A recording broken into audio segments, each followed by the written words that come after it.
Hello and welcome to SciLux, the podcast where we talk about scientific developments and technological changes in Luxembourg. Of course, as usual, we are powered by Research Luxembourg and recording at the RTL City Studios. And our guest today is Alexandru-Adrian Tantar, who is the group leader for Trustworthy AI at the Luxembourg Institute of Science and Technology, with activities that overarch analytics, machine learning, and artificial intelligence, as well as applications in Industry 4.0, the health sector, and image processing for space observation. He previously led the business analytics group at LEAST and was research associate and Marie Curie AFR fellow at SNT. Alexandru holds a PhD degree in computer science, which he received from the University of Lille in France. Thank you very much for coming today. Thank you for the invitation. It's a pleasure to be here. When I was preparing for the podcast today, actually, also in the morning, I talked to one of my friends and, I was like, okay, so I'm going to talk to a ChatGPT expert, an AI expert. Do you have any questions I could ask? And it's a person that is not very much into AI. And he said no, I asked all my questions to ChatGPT already, so I don't need any answers.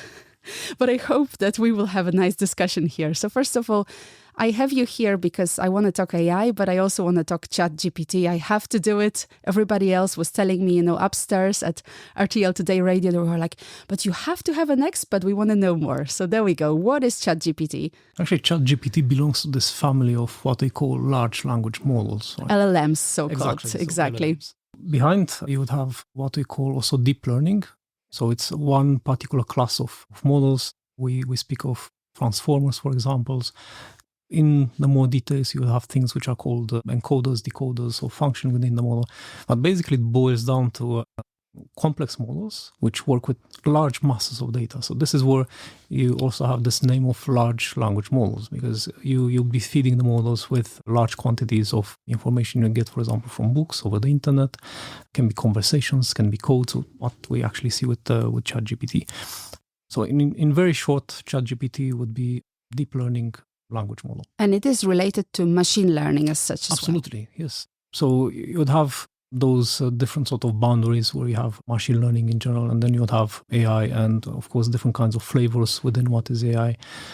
Generally speaking, we would have AI which is applied to particular problems, right? So you would speak of image recognition, for example. It may be other areas where you have semantic segmentation. So you really need to understand, for example, within images, what would be the different objects you'd be looking at without necessarily having the purpose of classification. You have language models, and in here the same, you would have different classes. It can be conversational type of models, ChatGPT. And the GPT in itself is the generative pre-trained transformer. This is what the GPT would stand for. So it can be used to generate. In the end, you would be generating text, but this text can represent code. And there will be plenty of examples with the ChatGPT and other models which would be specialized exactly on this. There is something, for example, which is called codex. Other models which would be trained to summarize text. And purposes and the training we actually do, we apply to those models can be to different ends. So what's the story with AI experts? What is your approach to ChatGPT? Are you a bit oh, come on, guys, it's been there forever and it's just why is there a craze? Or are you actually excited about it? So for sure, it's the most advanced conversational model we have. Then it's not the most advanced language model we have. ChatGPT relies on a family of models which generically would be called GPT, starting from GPT-3. Behind ChatGPT, you have something which is GPT 3.5. So those models were out there for a while. And there would be a number of considerations, if I'm to answer to the question. If you're looking on the camp of more machine learning AI researchers, that maybe not always sort of make that this is the wow type of model. There is, of course, a lot of that. But then if you're looking from the outside, some of those considerations, if I'm looking at bias, at fairness, reasoning in itself, those would not be immediately visible. So then the approach and the perception, I think, you would have of this model, and we see it in the media, we see it even, just discussing over a dinner, we see the effect it makes. And then it's, of course, normal to come up with questions of what is the impact, what are the next steps, what are the things we are supposed to look into as individuals, as society. Research-wise, it is an advancement. Then we know there are many questions which are still not answered with ChatGPT, and important questions, of course. So do we actually know how it works? What do we know? We have a certain view of how it was trained. We know, of course, from the previous examples. So I was mentioning GPT-3, the way it is trained. It usually goes in two phases. So you have first a phase which is basically language modeling. And maybe opening in here a sort of a parenthesis. What those models do behind is just identify and simplifying things, identify correlations. So if I say up, or you'll say probably down. If I say fruits, and you'll say probably vegetables. So this is a bit how it functions behind, in a more complex manner, of course, but endpoint is just capturing, in some sense, those correlations.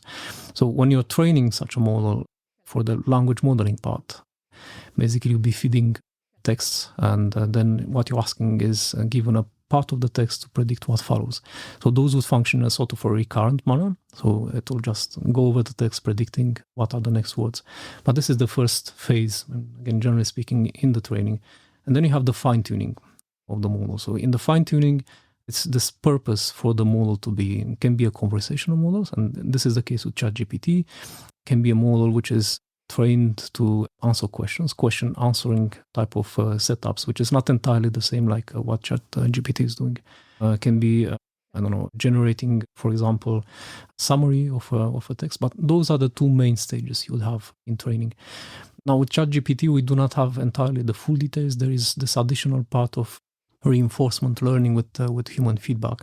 So it gets a little bit back to how we as people, as humans, how we learn.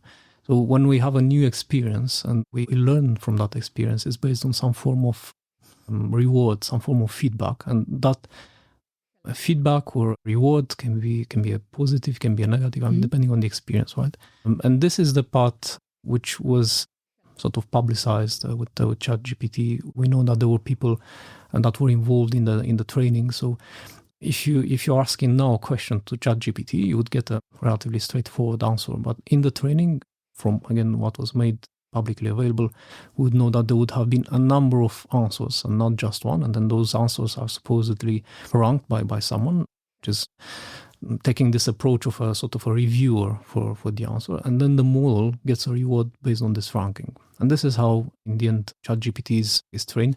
But then the full details of the model, how it's still a model developed by a company, of course, so the full details, we don't have them. We know what the training data is? I think, I personally don't remember having seen the full details. I mean, you'd have specifications like data provided over the internet. You'd have, like what I was mentioning before, with textbooks can be really publicly available data over the internet. But the exact details of what the training data was, I don't think we have that information. You mentioned GPT 3.5, yes. You said, yes. And 3 in general. So that was basically the predecessor of ChatGPT. And how it worked was that you could provide the training data yourself. Yes, but then we need to differentiate a bit within what is AI, the different types of training methodologies you could have. So for many, many cases, you'd go into what is called the supervised learning. So in supervised learning, basically, you have a pair of input-output. And so to say, if I give one particular question, I know exactly what is the answer. So that's a sort of a label. If I take the case with the image classification, right, I would have the input, which is the image in itself. And then the output is the class of the object which is represented in that image. It can be a building, can be, a cat, a dog. And this is the supervised learning. Now, you have unsupervised learning and different flavors in there. And this is where we have then advances, self-supervised and so forth. But basically the model in that language modeling part, right, needs to go over text and predict what follows. So in that sense, it's basically an unsupervised training approach. Then if you go into the reinforcement learning, get that input from the outside. So in here you have a bit of a mix, because you also need to look at sort of limitations, safeguards, which were put in place for ChatGPT. And if you're comparing, for example, answers that would be given by predecessors of ChatGPT, you would see that there isn't exactly this part of what people maybe would qualify as common sense. One example, which I think is on the OpenAI website, is a question along the lines of, was Christopher Columbus happy to get to the US in 2015, or Americas? I don't remember exactly how it was phrased. And the former model goes with, of course, it was very happy and so forth. So I don't know. I don't remember the exact answer. But then ChatGPT replies by saying, well, Christopher Columbus didn't get, of course, to the Americas in 2015. But if we were to pretend that it were the case, then this is probably the approach he would have. So there are those differences if you're looking at the training, at how it's put in place, and the full way of interacting with people. And one aspect which personally I find interesting in here is, as I was mentioning, of this reinforcement learning with the human feedback. It's not just the quality of the answer, but it's also the way the model is answering. So there would be many examples out there where the model is plainly wrong in the answer it gives. It can be on different cases. It can be about mathematics, for example. It can be about reasoning, but it provides the answer in such a confident manner, right? So this is part of the training in itself, where you have someone which is ranking the answers and saying this is an acceptable answer because it was so confident in the way it was provided. A lot of questions and a lot of things to say. But before I go on and ask more questions, I was just thinking that this is the moment for us to look at the pub quiz question, because it's a little bit related to the discussion we said, human interaction and AI and all that. So if you could ask the question, and listeners, remember, the answer will be only at the end of the podcast. Okay, so I was thinking it's interesting to look at how those models, and maybe ChatGPT in particular, compare to the human brain from a cognitive point of view. Remember the answer only at the end. Well, maybe you can try and ask ChatGPT for an answer. I would really be curious what it says to that. You did? Yes. Okay, so will your answer be actually really from ChatGPT or not? No, I of course can give you what the answer was with ChatGPT, but I think there are a lot more nuances to the question and to the answer, of course. And this is also a good point, a lot more nuances, right? Yes. The moment you have an expert, you're going to get the nuance. But this is also the tricky part, because as I know, there's a lot of discussion about the future of education and all that, yes, right? And if we start looking at it from, a student of the first year course at university, then most probably ChatGPT is going to give a satisfactory answer. If you go for, master's degree, then most probably we'll be expecting a bit more. I can see you're a bit like, no, yes. It can actually be surprising, because this is a model that passed a number of very complex tests, including an IQ. It scored an IQ of 147. So this is above 99.9% of the population. So there are those examples where I say, if we are to put ChatGPT models in different roles where those models would need to process text, for example, need to extract meaningful information. Those would be models that work all the time, non-stop, at a very low cost if you are to compare it to the human counterpart, and at a very high cognitive IQ level. Depending on the way you would look at what is cognitive processes, depending on the way you would be looking at what is intelligence. And this is where we can get to the answers by the very end. This is where those nuances would actually come into play. Does it make you feel uncomfortable? A little bit, yes. A little, because it does for me as well. But, I'm a little bit on the other side, right? So if it comes to content creation, and it's actually, you say, oh, there's a human being that is processing something, has the knowledge, and then produces a text. Not so happy anymore that ChatGPT is there. But I have to say that me personally, I've been trying to log in many times and it's always at full capacity.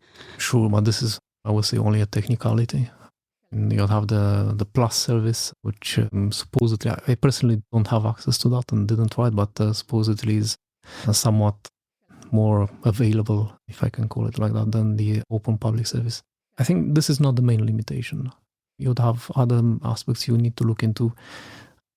Supposing that everyone has access not just to, so to say, ChatGPT, but models like ChatGPT, you would have a point I think we started discussing about of where ChatGPT would be used. For example, if would be a student, for example, starting studies or master level, and what would be the knowledge that is captured by such models, how it can be used, and so forth.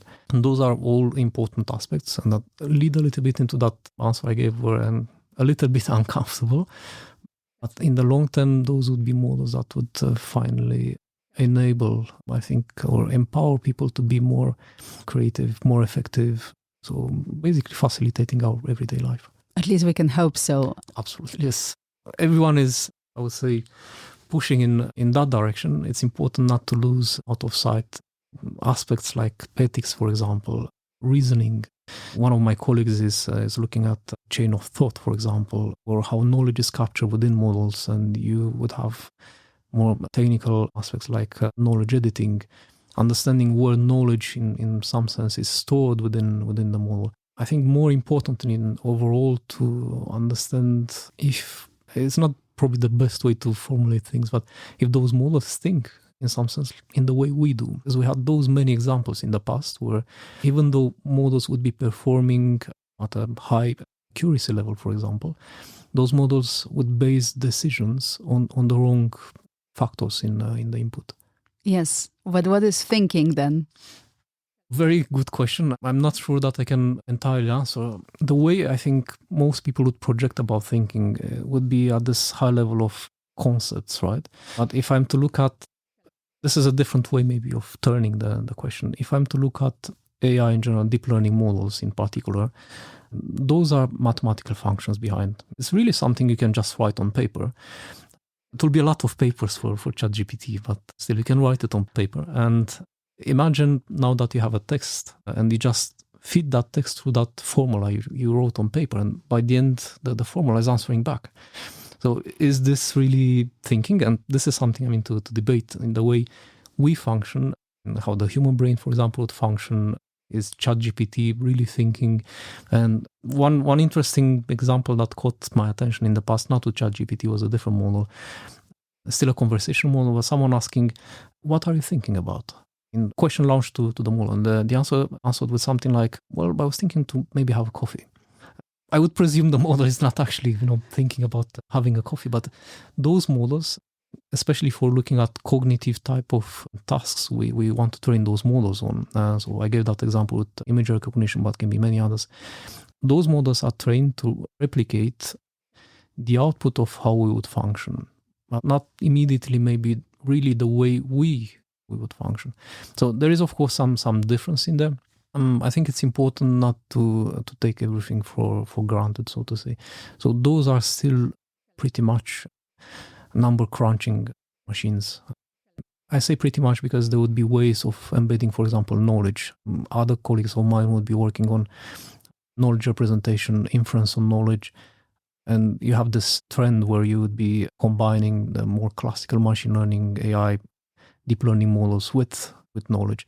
And this is where you touch, I think, more to what we would call reasoning, because you'd be functioning with different levels of representing the information. You would have maybe a very low level where you would be representing words as some form of numerical values, but at the same time, you're passing what the models takes out of those words to knowledge representation. So this is where I think it's getting closer maybe to reasoning in the way maybe we would define it. This is all fascinating to me because I have a linguistic background, and one of my favorite subjects at university was descriptive grammar. And the whole idea that you could actually make a language like an algorithm with some kind of a function or whatever else, that was really, really passionate, at least for me. Most my mates, not really, but I was really always, trying to make a model out of it. And now it's actually happening in some way or another.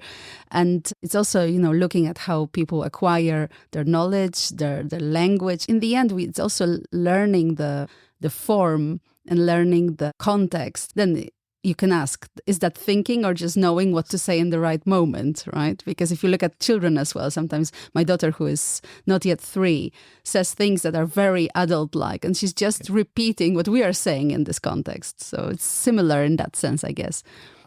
In some sense, yes. At the same time, is for sure not sort of parroting, not simply repeating back. It's one important question with those large language models, for reasons which are linked to creativity, to what is creative arts, generally speaking. Because if you have a model which is now gathering information from, let's say, what Shakespeare wrote and others, and you would be just repeating back, at some point it becomes a problem.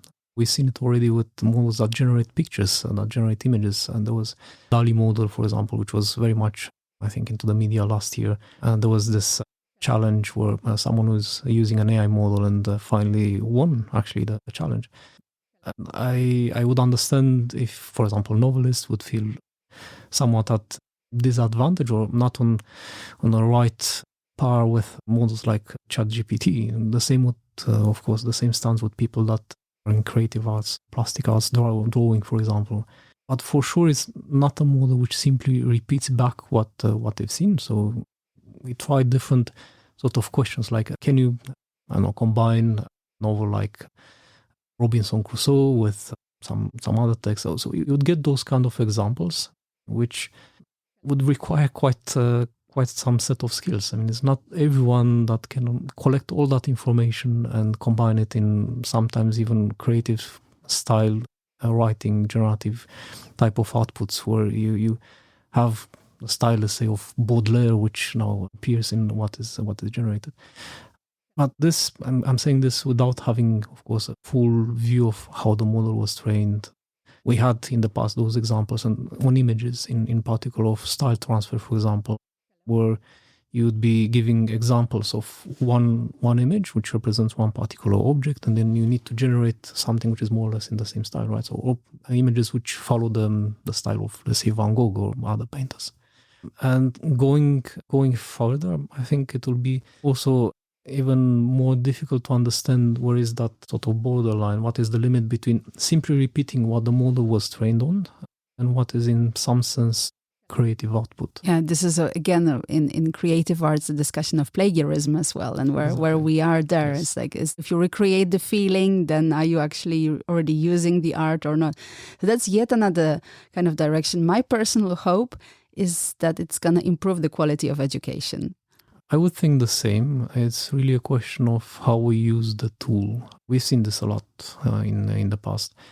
There would be communities, there would be in New York, I think it already happened, where you have one particular university, Bano, using ChatGPT. And then other examples where you would have teachers which actually encourage the students to use ChatGPT, but not just for the act of generating some output on one particular topic, but coming back at the end and saying, now you need to analyze what was generated and have some critical thinking about it. I mean, why, if the case, why it is good, why not? What would be aspects that may be inaccurate? What is completely false? So I think this is the way to go forward. Banning those kind of tools, I think we've seen it in the past, won't work. And it would also, I would say, limit maybe some potential we could unlock by using those kind of models. Yeah, I just personally hope that there will be teachers that will finally start using computers, because we are in some places still there, not mentioning any particular person, but in general, I do meet teachers who are still not very, very comfortable about using technology. You don't have any comments on that? You don't want to go that path? No, just because you're giving the example of your daughter, my son gave a presentation of ChatGPT. He's 10. He would not have a very deep knowledge about the topic, but he gave a presentation at his school, and I understand that both the kids and the teachers, they are quite interested by the subject. I think adults and kids approach the topic of AI in different manners. They would grow with those models being around them in different forms. So probably they don't look at those models in the way we as adults do. And of course, in the same manner that I would say the teachers would look at those. But what I found is that there is a growing interest of ChatGPT. Sometimes you may say probably it's not entirely justified. And even the people in OpenAI, they say they do not entirely understand why they get all of this attention. But I think more and more people will use the model, not in the form we have it today. So today you need to go on the website of OpenAI. You would be prompting the model, you'd be launching some questions, you'd get some answers.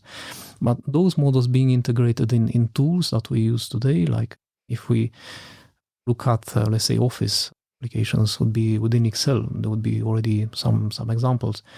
Coding, for sure, coding environments, so generating what is code, so programming code based on a description of what the code is expected to do. So overall, accelerating the way we work, but in a transparent model. I mean, you will not be sort of knowing directly, you won't be entirely aware that you're actually working with that model, you're just using a tool. So there won't be any competitions on the shortest code for something? I would not know about the shortest code. the discussion of IT specialists of the most beautiful way of doing something, right? And the shortest as well. How many lines? I think, and this is the good part I would hope to see, is that we'll get a competition on who's the most creative, even if we're speaking about code, about programming languages, because the rest is something that to some extent, at least we would automate in the future. So I'm no longer in that position where I really need to write every line of code with the most compact, the most efficient, but who can think in some very creative manner. So basically finding the question. I find, not speaking of just AI, but finding the right question is more important than finding the right answer. That's a good one. Yes, I think that's going to be a quote for this episode. But now going to the name of your group, because the group is called Trustworthy AI. So what is trustworthiness for you? So at some point we realized that machine learning and AI models may actually fail. Only at some point you realized? Well, there is this growing sort of adoption of machine learning over the years, right? Where we were looking at performance, we were looking at accuracy, we were looking at automating tasks. You would have robot automation and so forth. So the focus was really more over there. So not really questioning how the model functions. And one example that I've seen some now years ago, and I was also citing a couple of weeks ago, I think, a study that was run in the past where you would have some participants to a study. The study where participants were presented with x-rays, I think was scans of the lungs, and the purpose was to identify if the scan was of a person developing cancer. And the individual participants, which have absolutely no training in the medical domain, individually they would go on what we would call, let's say, accuracy on the range of, I think it was around 60%. And then put together, they managed to get to a score which was above 90. So now the question, which is, comparable to maybe what doctors would get by analyzing with all the training, all the background they would have. So the question would be, do you trust then those participants? And in some sense, the reasoning, so connecting to that question we had before. And the detail in there was, and when I say participants, you need to think of neural networks. Can be biological neural networks like a brain, or artificial neural networks, what we have in deep learning models, right? So the question is, are you calling human beings just neural networks? No, absolutely not. But the detail in that example was that the participants were just pigeons. So if you now think of an artificial neural network being to some extent a loose equivalent of a biological neural network, the same question was done. Do you really trust what that model gives? And again, we had those examples where the results, the outputs of the models were correct, but the way the model was inferring that output was completely wrong. So at the level of the European Commission, at some point you have what is called a high-level expert group that come together and give this definition of trustworthy AI. And basically they say we need to be able to build trust with AI, and especially in those areas like medicine, like, let's say, law. So if you're applying AI in court, and we've seen it with ChatGPT in Colombia, so one of the judges that ruled by asking ChatGPT. So those are qualified now as being high-risk AI applications. They would be banned.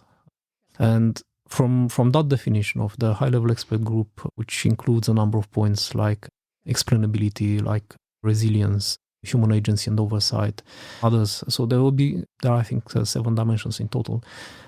This is where we put in place the group. So the group exists since last year, before there was this business analytics group. And the focus we take is really about explainability. And we touched on other topics, but with the rationale of if we manage to explain why the model gives one particular result, and I want to be clear, this is not something new. We are looking at explainability since many years. From the 70s already, we had models which were interpretable. So we had ways of looking at models. Problem comes now somewhat more in the research and in the public domain, because we have those very complex models that you cannot simply just write on paper, like I was saying, with a formula that I can put down on paper and analyze afterwards, and pretending that you'd be able to understand. So we need those mechanisms that can ensure that the models are, for example, fair. They are not biased. We had those examples in the past in in recruitment, where models were trained on real data from recruitment processes. And just because the data to start with was biased, those models are just replicating what they see in the data. So the models would be biased. So within this trustworthy AI field, you'd have, again, many, many different dimensions, including touching to competences, skills, topics outside what is computer science. So social sciences, for example. So there are many dimensions for which we need to put in place formal ways of verifying explainability, fairness, and so forth. So this is a bit the rationale for the name of the group and for the activity behind. So wait a second. So what I understand is you have unsupervised learning. You just let them learn, and then actually you go back and you try to figure out how they learned. No, I mean, it's unsupervised learning is one of the examples. You have supervised learning as well. But even in the supervised cases, so the recruitment example I was giving before, where you have, on one hand, you'd have CVs, for example, you'd have a description of a job, and then you have a decision. The person is qualified or not for the job. So even in those cases, you still have those problems of bias. And regardless of how we train, how we put in place those models, we need a way. We need to be sure that once deployed in real life, those models would function in the same way we would expect a real person to work, in looking at ethics, looking at what are human values. And it's not clear, it's not straightforward to say that we embed human ethics or our own values within models. Again, those are number crunching machines. So how do you represent ethics in terms of numbers or the values and so forth? And I was referring to explainability, but you have interpretability to start with. So basically someone being able to analyze a model, looking at the structure of the model. So this can go including via visualization of the models. Some of my colleagues work on visualization. So you get this full sort of plot of one single model, and you would have the flows throughout the model, or you would be looking at what we call heat maps. So like, for example, an image, you have an output, so it can be the class associated with that image. And those heat maps, different techniques, different forms. You're looking at activations of the neurons within the network, for example. But in the end, you identify the regions on which the model is focusing in the image. So different ways to analyze and try to explain deep learning models in particular is not limited to that. One important aspect, and this is where the definition of the European Commission, I think, changes a bit with the game. What we had before as explainability techniques, and I'm referring to this in particular because it's closer to the topics and the strategy we put in place for my group. So when we were referring to explainability, what we had before were more ways of analyzing the model. So what you get as an explanation is basically a contribution of the attributes the model was presented with. So, for example, if I were to take a medical more oriented example, you may have someone going to a doctor. I would have a number of symptoms, and then based on those symptoms, I would have to give a diagnostic.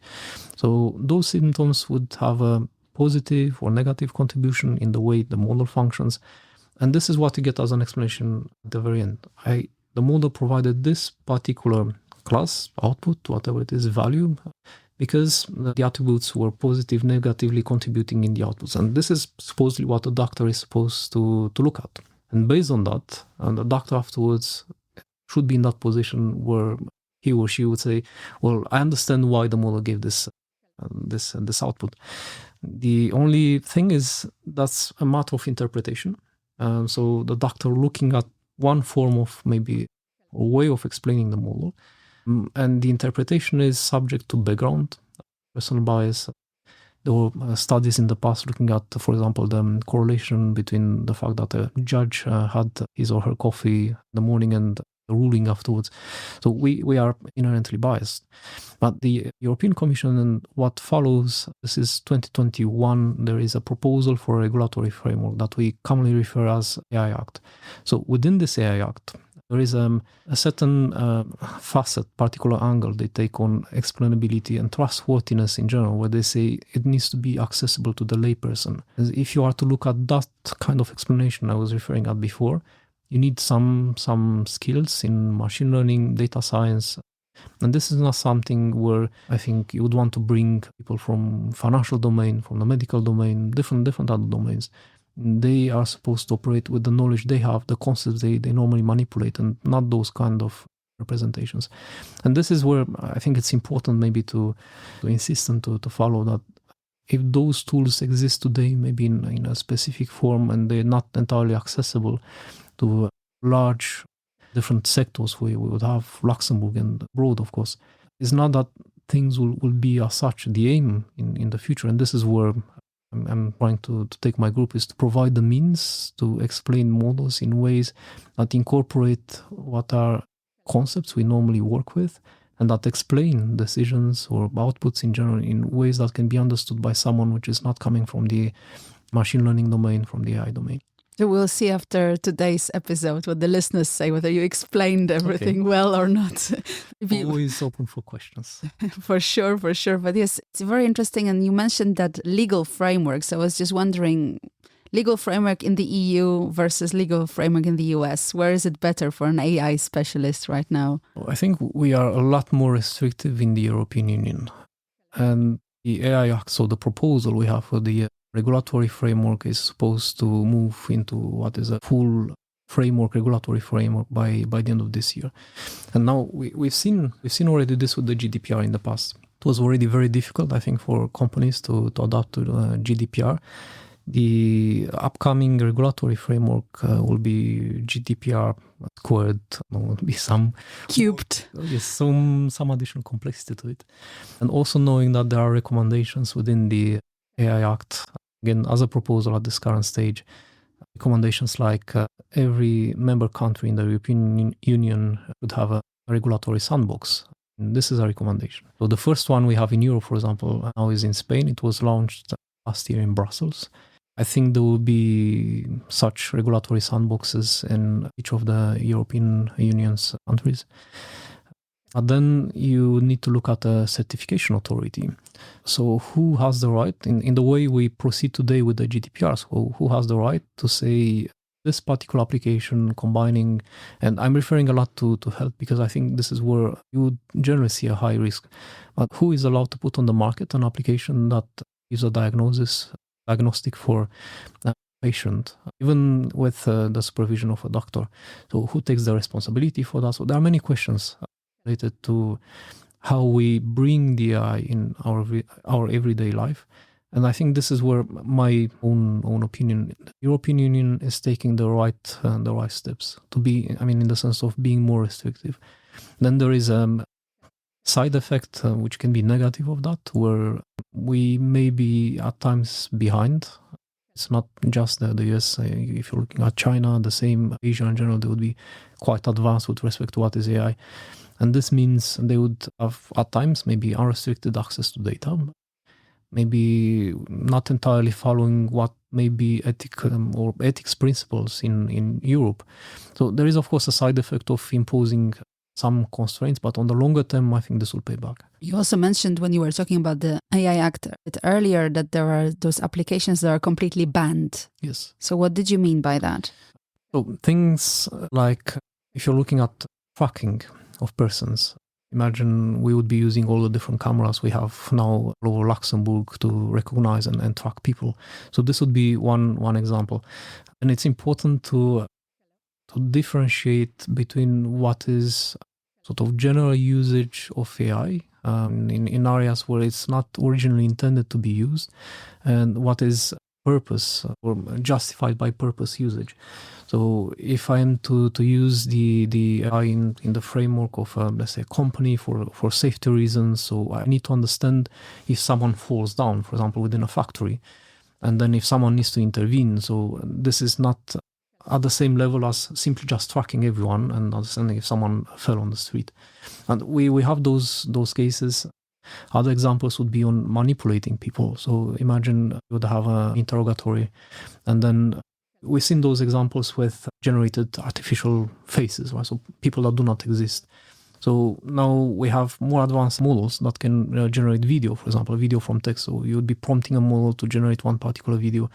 So someone in interrogatory room, which is now presented, let's say, with the image of a relative and basically coercing the person to give one particular answer. So those would be cases where the use of AI is banned. Generally speaking, if you're interacting via an application, via a website, regardless, with an AI, then you need to be aware already that you are interacting with an AI. Now, the way I think we would be advancing is also very much sector specific. It's a question of what is AI? If I look into... Maybe we should have started with that. What is AI? Yes. There is something which is called the AI paradox, because what we were referring at as being AI 30 years ago now would be maybe really the examples you would have in your, not entirely your everyday life, but for example, in the washing machines, we have those fuzzy systems. So at that time would have been maybe considered as being at least machine learning. Maybe I would not know to what extent truly AI. But there is this evolving definition of what is AI. This is continuously changing, right? But if I go to for example, the banking sector, you would have those scoring mechanisms where someone, for example, applying for a loan may be accepted, rejected. So is that AI? And the implication being, does that fall under what is the regulatory framework? Should it comply with the different requirements? So there is this discussion around what we classify, of course, as AI, and the high-level expert group, on putting in place that trustworthy AI definition, also gave a rough description of what AI is. And as I was saying before, I think this will be evolving with the different applications we would see. The ongoing discussions at this very moment would be not to regulate large language models. This will have, of course, implications. Why not regulate them? The question of, on one hand, I think more on access to those models. Behind, it's not like just browsing the internet, right? You would get answers. So in some sense, you would have access to knowledge. So do we want to restrict access to knowledge? On the other hand, you would have only those large companies that can train such models. So training a model like ChatGPT, I think it's on the scale of 12 millions, if I remember correctly. There are costs of simply just running the model. So it's, of course, not something that a small company can do. And then there is, of course, a certain interest on that side. So having access or not necessarily restricting the models. And if you're looking at small companies, SMEs, this would not entirely create a fair competition on the other end. So there are a lot of discussions more on what are the regulatory bodies. Myself, I would be probably a bit too far to give a very pertinent opinion. But then we follow closely on what is the evolution of the AI Act, just because we know, when I say we, I'm referring to my group, I'm referring to LIST. We know there will be an impact in Luxembourg, and not only, but in the same way GDPR had an impact in the past. And from the moment we have the regulatory framework in place, quite likely we speak of an adaptation period, some form of grace period. But at some point, companies need to align on what is the regulatory framework, and this means being able to answer with technical means, with means being put in place within the company in the same way we would have today a chief data officer, for example. So to answer, to put in place the means that finally make the company compliant. And this is where we normally would want to step in. So to provide support for companies, again, in this mission of technology transfer applied research in Luxembourg. Okay, so now we have the future when it comes to regulatory framework. What about just AI as such? What do you think? Where are we heading? What's the next, I don't know, ChatGPT-like craze that is coming? Do you see something in the horizon? It's really tough to anticipate. And I say this because 5 years ago, if I would have had exactly this question, I would not have been able to anticipate ChatGPT. And when you're looking at AI, we were speaking of an exponential evolution. We as humans, we are quite bad with exponentials. And we tend to think more in a linear manner. So I'm quite sure whatever I would say at this very moment, I can speculate, of course, but 1 year from now, 2 years from now, I will be proven wrong. What I think will be interesting to see, I don't say we're actually going for this particular direction. Those models, like ChatGPT, they are trained with knowledge up to, ChatGPT was up to December 2020. So anything coming 2021, if you ask questions, you will quite likely not get a proper answer. But because this way of training the models, right, you only get what are supposedly factual answers. But imagine a scenario where you provide the model with knowledge, let's say, until 2010. And then you would ask the model, or you would train the model, if I take this from a different angle, you train the model to infer based on the knowledge it had until 2010, knowledge that would only be accessible afterwards. So basically being creative, being able to invent. And this is where, if we get to such a point, I think we would see an increase of that exponential. As now you have a model which discovers knowledge. So this is a part that we don't entirely have. I mean, you have models that are used in research, but still a model that discovers knowledge, and then it can incorporate that new knowledge within what it has as inputs and then continue further from that. I think this aspect of exponential is also important looking at what may be the future, because we have been referring at the singularity in AI. So different points where, for example, the AI surpasses the capacity, the cognitive capacity of a human brain, but then when it surpasses the capacity of the entire human race. So at which point, I mean, we get to not being able to understand those models, regardless of what we put in place. And, this is in some sense debatable, because if I say I understand how a person thinks and functions, that's not entirely true. And we have exchanges at some high level, but if I were to look at how a brain functions, how neurons fire and so forth, I would not be able to explain how a person thinks.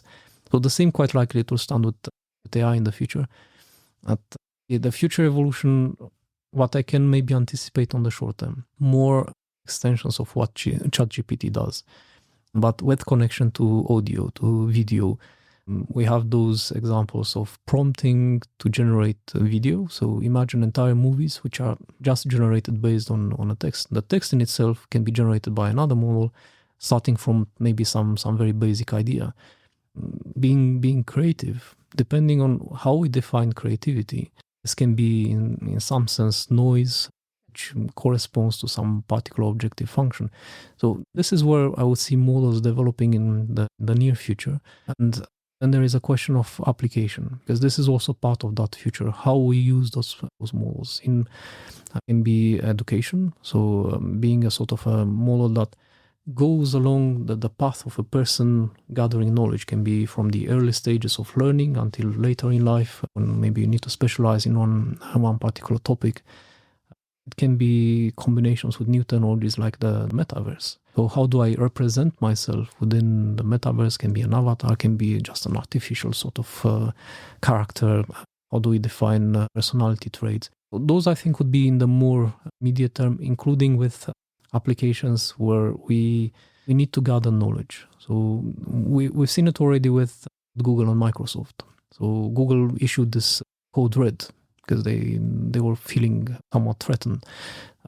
Instead of just going over the internet and trying to find 100 websites where you're looking for the right information, tomorrow I think you'll be just asking a question, and we get back to is it the right question, but different story. But you'll be trying to find the right knowledge without going through masses of data.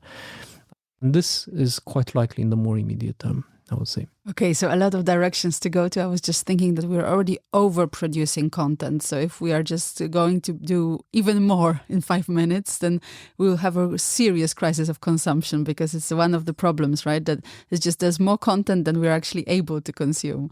Sure, but I think this will be content adapted to the person. So if I go back at home and we'll say I would want to read one particular book because I'm interested in the topic, in the subject, and can be sort of general type of literature, right? And can be technical literature and books. But if the book is really generated for me because I have one particular mood at that moment, I have particular interests, I've been reading maybe this or that other book in the past, the same can be with movies.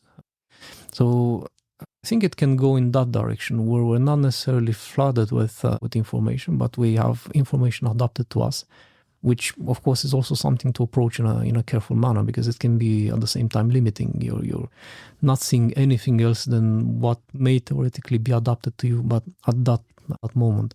There are two directions I think I see here. The first one is then you're sharing even more data about yourself, because of course if you are saying what kind of mood you are in and whatever, then well, probably somebody's going to collect that from you. That's the first thing. And the second thing, I recently had a discussion here at RTL with one of the hosts who was telling me, about the competition between radio and platforms like Spotify, and the fact that now, you might have like an AI DJ who will be just commenting and whatever. And then what is the advantage of the radio?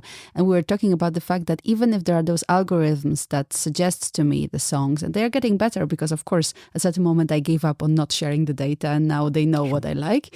So they are getting better, but I don't go out of my bubble. And as I am a music freak myself, I actually like being challenged. So I like listening to certain people, certain programs, because they show me something that I haven't thought about. And that, I always think that most probably that is not going to be shown by the algorithm, but who knows? For me, it's a way of how we put in place those models. Of course, the information the model has access to is the very critical part. So for understanding the person, beyond just the individual, I would say, and this is, of course, I'm going into what may be pure speculation, looking at different individuals. So, when you're going on online shopping and you may have recommendations, so that's based on your past track record on shopping, but also looking at what other people bought, right? So then this is how you get recommendations. But the same would stand with, well, you're listening to this particular tracks, but then based on this kind of profile, even though it may not be close to what you're listening, I can maybe recommend something else, because you're likely maybe to appreciate that. When I feel I'm original, there's nobody else who has that taste. Yeah, I know. That's very idealistic, probably. Go in the wrong direction, but if we can quantify originality... Oh my... I don't want to quantify originality. Come on, the creativity will be quantified, and no... Go, of course, in the more philosophical angle of the questions. The same would stand for creativity, and the same would stand for, of course, originality, and many other different traits that we associate with what is human nature. Of course. So we had a guest here at the studio a couple of months ago, Professor Christoph Purschke, and we were talking about linguistics and Luxembourgish and computational models and all that. And he was, talking about quantifying sarcasm. And that's also something that's very interesting to me. How do you do that? Because there's always that problem. I love sarcasm. There's always the problem of people not understanding it, right? Sure. So then how do you actually manage to have some numbers behind it so you can replicate it? It's also interesting. Who knows, maybe the next ChatGPT will be sarcastic. For sure, I'm convinced it can be trained for that. I never try to sort of like launch a question and say answer in a sarcastic manner. I'm pretty sure you can actually get an answer that may sound a bit sarcastic. And if I take this to maybe a different level, or if I look from a different angle, probably we didn't think of models, number crunching models in the end, being able to understand what we mean by a question. And is sarcasm something maybe at the same level, something that somewhere in the numbers can be quantified? The example I was giving with models that generate faces, right? So this goes back to somewhere in the model, you are able to extract some traits that define that person. So it can be someone which has, brown hair, blue eyes, regardless. So if you have an artist, based on those traits, those specifications, an artist would be able to draw someone which have those traits. So the model would function in somewhat similar manner. But if we think of sarcasm as something that can be put within a number, in some manner that would be specific to an AI model, then of course you would be able to generate output that would be sarcastic. I think that we have a lot to look forward to, maybe not, but we are definitely also need to look forward to the answer to the question, because we're getting close to the end of the podcast. So let's go back to the question. If you can remind us what the question was and then what the answer is. So I was asking how models like ChatGPT would compare to the human brain, especially looking on the more cognitive side. And I was saying there are a number of nuances into this. So one from a more mechanistic perspective. So like GPT-3 would have somewhere on the range of 175 billion parameters. Human brain, on the other hand, is somewhere on the range of 100 trillion connections. So, it's not, of course, not the same magnitude, no. But in some sense, we are not that far, right? You speak of less than 1,000 to get to that size. And It's important in here also to look at how we build those AI models. Behind, if you're looking at deep learning, mostly you'd have artificial neurons and some other more complex mechanisms.